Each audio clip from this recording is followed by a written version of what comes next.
What's up guys, NepentheZ here and welcome to another episode of Draft to Glory. Today's episode is not live. You can't believe what happened, guys. I recorded the whole thing live. The intro, the gameplay, the outro, everything was live. And my microphone jack just wasn't plugged in the entire time. So I had absolutely no audio. Now, I got an absolutely tragic set of captains, which was quite disappointing. But what I was talking about through the start of the video, and I'm actually going to speed the draft up. I'm going to hit it at 2 times the speed. What I'm going to talk about, and what I was talking about, was people don't want to see La Liga. I like La Liga. But before we get into that, if we could drop a thumbs up on the video, that would be absolutely awesome. If we could get 10,000 likes on this video, I would appreciate it a lot. It would be awesome. It would be absolutely awesome. But yeah, the case in point is people were like, oh, you know, all you do is take La Liga, you never take any other league. Whilst that's strictly not true, I actually I went back through and watched a lot of episodes, and I have full La Liga teams less than half the time. So on average, every other episode will be a full La Liga team. Other than that, it's usually like quite heavily influenced by La Liga, or, you know, sometimes BPL squads, sometimes like the fastest squad, and, you know, I did when Siri draft for me, it was a different squad. Like, it's not always La Liga.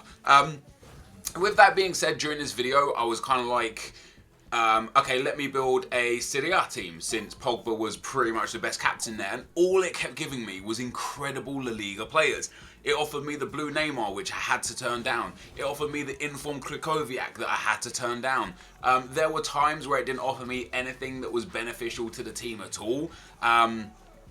For example, the striker. But in general, it was like, it just kept saying to me, Nepo, take La Liga. And I had to keep saying, no, I don't want it, because they're going to cry about it. So whilst I will probably revert back to picking, not La Liga teams, the best teams, for this episode, I figured let me do a Serie A team. And it was really, really difficult to put together not just a Serie A team, but a full chem, high-rated, cleverly built Serie A team, because it just didn't offer me the players that I wanted. We ended up having to go the Ron Cagaglia, I think his name was, in centre-back. Now I actually got some really good centre-backs as well. I got Chiellini there that I could have taken, but I took Baresi just in case I had to kind of not have a full Serie A team. And it was just really, really difficult to build this team. And as I was building it, you guys can see the players that are popping up. It's just impossible to kind of sit there and think, hey, let me go with players that just aren't there. And this is another case in point where 99 Messi was given to me as an option, but I had to take De Rossi.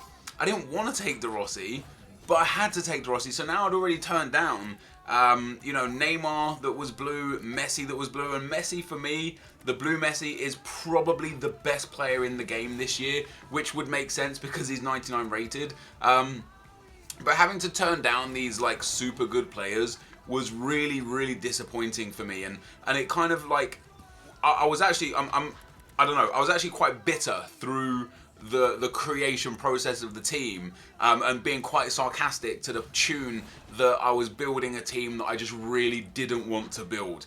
And that's not what this series is about. This series isn't about me building things that I'm forced to build because you guys, or not even you guys, some of you guys don't enjoy the Serie A teams. But ultimately, and what you'll see throughout this video as well, is that almost all of the teams that I come up against are La Liga teams. And that's because when you enter a draft, especially you guys at home that might never really have 15k coins and never use draft tokens a lot and such, when that blue card pops, you just have to take it. There are no alternatives. You have to sit there and be like, do you know what? I've got to take this Messi. And that's kind of how I feel. Fortunately for me, I managed to forge together a relatively decent team. You know, we got the informed Guarin, who's pretty good. De Rossi and Pogba are pretty good. They're not great by any stretch of the imagination. Pogba actually is great. Guarin is great. But in general, the team just suffered a lot. And one of the things that I spoke about right at the end of building the full team is the massive lack of skill moves in the Serie A, and specifically in this team, and why that affects me. Because for me personally, I use skill moves a lot, especially in the final third. I rely on skill moves an incredible amount down the wings, and everyone in this team, with the exception of Pogba, has 3-star or less. So it was going to be problematic for me, even though we had the pace of Insigne, the pace of Candreva. We had Pelosi up front, who just wasn't good, but was the only alternative that we could potentially have put up front. It kind of like was a bit of a frustrating team to build. We ended up with an okay team, an okay bench, a couple of decent players, the Mahrez, the Ramirez, the Zuma was quite nice. You know, there was a few 4-star skillers on the bench like Hulk. I actually think just Hulk and Mahrez were the 4-star skillers, and then Berardi was, you know, a good alternative that we could have had. But in general, I wasn't best pleased with this team. The team looks okay, and I was talking about Pelosi and his stats and how he could be one of those kind of like unsung heroes as strikers, because he's got okay pace, good, like okay shooting, and good physical. So I was thinking maybe he could be one of those guys like an Adjuriz or something, where it's just like, holy crap, this guy is actually way better than I thought he might have been. He wasn't. He was trash bags. Honestly, he was so bad. But that was the team that I built, and I wanted to give it my best shot, which is why I recorded it live. I literally just wanted to give it my absolute everything. And in game number 1, what do we come up against? La Liga. We do have a Serie A right-hand side with Hamsik, Florenzi, and Miranda. But the rest of the team is La Liga, and the reason why it's La Liga is because when that blue card pops, you cannot turn it down. So this team that I was playing with, it was really, really difficult to get involved in the game with it. You know, there was okay pace, not crazy pace, apart from Insigne, the pace wasn't really there. And whilst I wouldn't consider myself a pace whore, I do consider pace to be a very, very relevant factor in FIFA 16, and without it, especially against players like Blue Ronaldo and Messi and such, you're going to struggle. You are going to struggle. This guy pulled it back to 1-1 after 20 minutes, and this was a really, really close game. A game that I almost lost right here. You can see he has a couple of chances, but Pogba picks up the ball right on the edge of his own box, and he just guns it. And I don't know why I tried to do this run. This guy just kind of made it really, really easy for me to just sprint past his players constantly. And he kept diving in with tackles, making mistakes, and then it hit the near post shot. It flew into the back of the net, and 2-1 ended up being the final score in what was a really tense, really close game. Because I didn't have a team of superstars as well. This is one of the only reasons why I think this sort of team actually benefits me personally, is because I didn't have a team of superstars, I had to play my absolute hardest. I had to be super focused and make sure that everything was in order. Otherwise, I was going to get embarrassed, and I didn't want that to happen. So we won the first round 2-1 in, as you can see, what was a close game. I had a little bit more possession.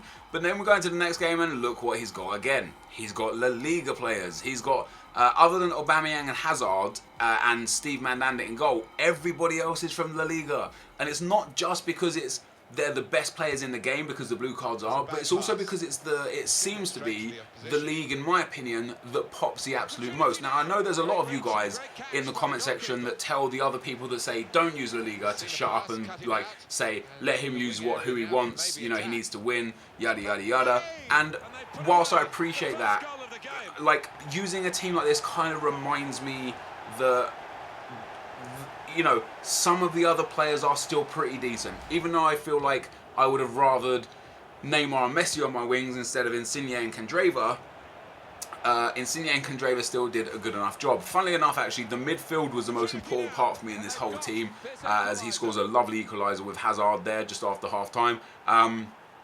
Having Insigne and Candreva was okay. Pelosi just didn't get involved. De Rossi was good, but Pogba and Guarin controlled every single game that we played, and we went 1-1 with this guy.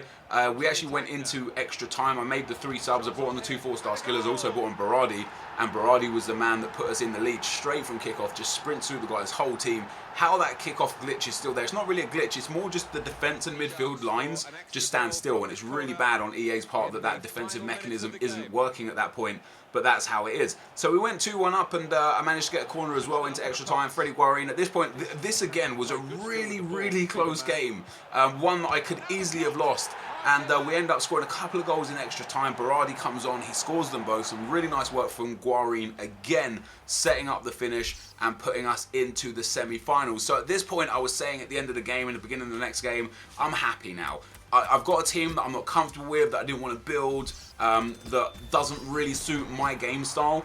and we made it to the semi-final, so I'm happy. And as you can see again, the match stats show it was just such an even game that favoured me, and I'm grateful that it favoured me. Now the next game we come up against, and look at it again, whilst it's not a full La Liga team, when you get Ronaldo, Messi, Neymar, Marcelo, Iniesta and such, you can't turn them down, and he didn't do so. He did build a really nice right-hand side PSG side.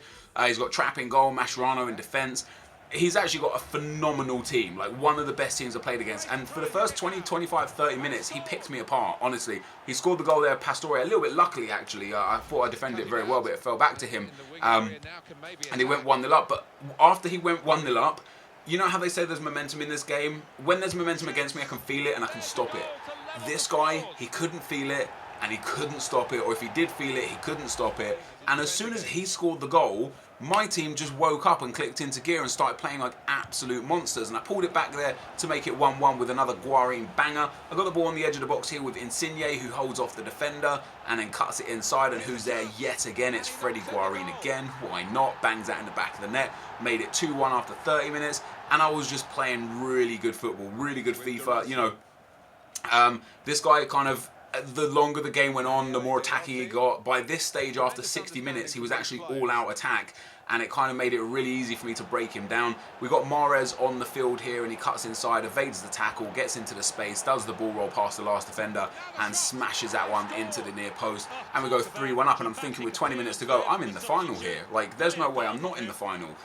So, again, I was so, like, just so pleased that I'd managed to get to the final with a team that I wasn't necessarily happy with, which is funny because usually I lose in like the first, second, third round with teams that I'm like, wow, this team's going to be amazing, and I lose. But the teams, literally every time I get a team where I'm like, this team's just going to be shit, it always does well for me, and this was no different. Pogba and Guarin again being the machines that drove the midfield and pushed me through to the final. And I was thinking, you know what, it just doesn't matter at this stage. We've got to the final, let's go and give it our best shot, see if we can grab a win. We started the game off and we come up against the following team as it loads in. And guess what, again, he's got more La Liga players. Blue Neymar, Blue Iniesta, Felipe Luis and Rafael Varane. He's got a BPL right side. It's actually an incredibly built team. It's not perfect chemistry, but I think when it's built that well, it doesn't matter about perfect chemistry. And what was ironic or just funny as a sequence of games is the first 3 games I played were genuinely close games. Games where I had to fight so hard to win against really, really important and really good opponents. Guys that, probably the third opponent, the guy in the last round, he was probably better than me. We got into the final, and up until the point where this guy scored, I was pounding him. But my main man, Perush, or whatever, I can't remember his name, he just missed sitter after sitter after sitter. He was so bad, and it ended up costing me dearly in the final against the one guy that I felt like I was genuinely better than. It was the game that I ended up losing, and I was very frustrated. I still fought to the very end, and we got into the box here in the 83rd minute, slammed that one home, but of course, when you're 3-1 up in the final, you're going to pass around the defence a bit, and that's exactly what he did. So the game did finish 3-1 to my opponent. Fair play to him. Actually, the chance you're seeing here now, that shot there hit the post and went wide. That was that Perushi guy. Palushi, I apologise. Any other striker I would have taken there would have put that in the back of the net, because those are shots that I just score over and over again. So I was really disappointed. As you can see by the match stats, relatively even by first glance, but you can see where my shots are from and the chances. His keeper made some super saves. But we lost in the final, and I wasn't too displeased. I was displeased about the performance specifically, but I wasn't displeased that with the team that we had and my frustrations in building the team, we actually made it to the final. And then something absolutely amazing happened. As I was talking, I was thinking, what am I going to get for prizes? Maybe like a 25k pack and a 15k pack, maybe a 35k pack and a 5k pack. When I clicked the button to claim your prize, something beautiful happened. It gave me a 50k pack. And what I was talking about as I got the 50k pack was that when I did a draft on stream a couple days ago, I won the draft and I got a 50k pack, a 35k pack and a 15k pack for winning it. And it makes me wonder if EA are listening to us and upping the prizes within the draft due to the fact that player values are so low right now. So we got a 50k pack, which I was very happy about. You know how 50k packs can be. If you get a bad 50k pack, you're going to discard all the items. You're actually going to lose money on the draft. If you get a decent one, you're going to make a bit of money. If you get a good one, you're going to make a lot of money. So I was just hoping that we got at least 1 or 2 sellable players that would make our money back. I have set up a spreadsheet that denotes every episode going forwards. I just have to go backwards and calculate all the profit and loss from all the other episodes. Once I've done that, I'll show it to you guys. But what we got in our 50k pack was Azpilicueta. Very disappointing. We got Azpilicueta, who sold for a little bit, Carlos Vela that sold for a little bit, and Aaron Ramsey that sold for a little bit. I discarded the rest. I've already done the math on today's episode, and I lost 2,600 odd coins by getting to the final and pulling a 50k pack. I still managed to come out short, which was very, very surprising. However, getting a 50k pack for losing the final, I'm not too displeased about that. It kind of makes the series interesting and revitalised again a little bit, due to the fact that even if I go out in the second or third rounds, I could potentially get really good prizes, which also means if you guys play the draft and aren't good enough to really win the draft, you could still potentially get really good prizes. So there is opportunity there for everyone involved to get good prizes. If EA have actually upped the prize, I don't know if they necessarily have.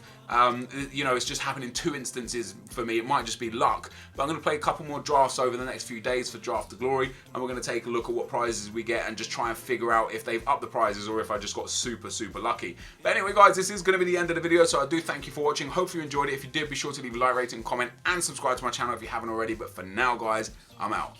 Peace!